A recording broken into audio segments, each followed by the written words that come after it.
పవన్ కళ్యాణ్ కొన్ని దూకుడైన ప్రకటనలు కూడా చేశారు. గోధ్రాలో ఏం జరిగిందని మాట్లాడడం చూసాం. గోధ్రా మారణ హోమం జరిగినప్పుడు కరసేవక్స్ రామ భజన చేసుకుంటూ ట్రైన్లోకి వెళ్తే ఒక గోధ్రాలో ట్రైన్ తగలబెట్టేశారు.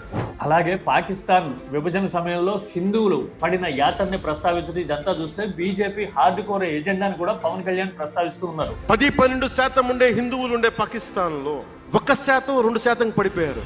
ఇది ఒక రకంగా పవన్ కళ్యాణ్కి వ్యూహాత్మకంగా ఉండే అడ్వాంటేజ్. ఇదే విషయాన్ని కూటమిలో మరో భాగస్వామి పక్షమైన చంద్రబాబు నాయుడు ప్రస్తావించలేరు. గోధ్రా గురించి చంద్రబాబు ఇప్పటికే ఎన్ని మలుపులు తిరిగారో ఆల్రెడీ చరిత్ర తెలిసిన వాళ్ళకి తెలుసు. అలాగే కీలకమైన హిందూ ఎజెండా విషయంలో చంద్రబాబు ఎప్పుడూ ఒక పరిధి దాటి మాట్లాడలేరు. చంద్రబాబు తెలంగాణలో ప్రభావం చూపించే పరిస్థితి లేదు, ఎందుకంటే తెలంగాణలో టీడీపీ లేదు. అలాగే తమిళనాడులో చంద్రబాబుకి రాజకీయ వెయిటేజ్ ఉంటుందని కూడా అనుకోలేము. అంటే ఈ రకంగా చూస్తే కూటమిలో భాగస్వామ్య పక్షాల్లో వెయిటేజ్ అంటూ పవన్ కళ్యాణ్